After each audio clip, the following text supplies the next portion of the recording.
Hi friends, welcome back to our channel. Today mosambi rate. Friends, ఈ వీడియోలో మనం హైదరాబాద్ మార్కెట్లో అలాగే ఢిల్లీ మార్కెట్లో ఈరోజు బత్తాయి స్టాకు ఎంత వచ్చిందో తెలుసుకుందాము. ఈరోజు డేట్ వచ్చేసి 5వ తారీఖు 7వ నెల 2025 సంవత్సరం. ఇంకా స్టాక్ విషయానికి వస్తే హైదరాబాద్ మార్కెట్, ఢిల్లీ మార్కెట్లో నిన్నటి మీద పోల్చుకుంటే ఈరోజు వెహికల్స్ అయితే పెరిగాయి. ముందుగా హైదరాబాద్ మార్కెట్ చూసుకుంటే నిన్న వచ్చేసి 52 వెహికల్స్, ఈరోజు వచ్చేసి 86 vehicles. Today Hyderabad market mosambi stock 86 vehicles, yesterday 52 vehicles.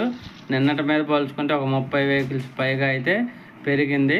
అలాగే ఇంకా ఢిల్లీ మార్కెట్ విషయానికి వస్తే ఢిల్లీ మార్కెట్లో నిన్న వచ్చేసి 76 వెహికల్స్, ఈరోజు వచ్చేసి 87 వెహికల్స్ అయితే వచ్చాయి. Today mosambi stock in Delhi market 87 vehicles, yesterday 76 vehicles. ఒకవేళ వీడియో నచ్చితే లైక్ చేయండి, షేర్ చేయండి, కామెంట్ పెట్టండి. Thank you for watching.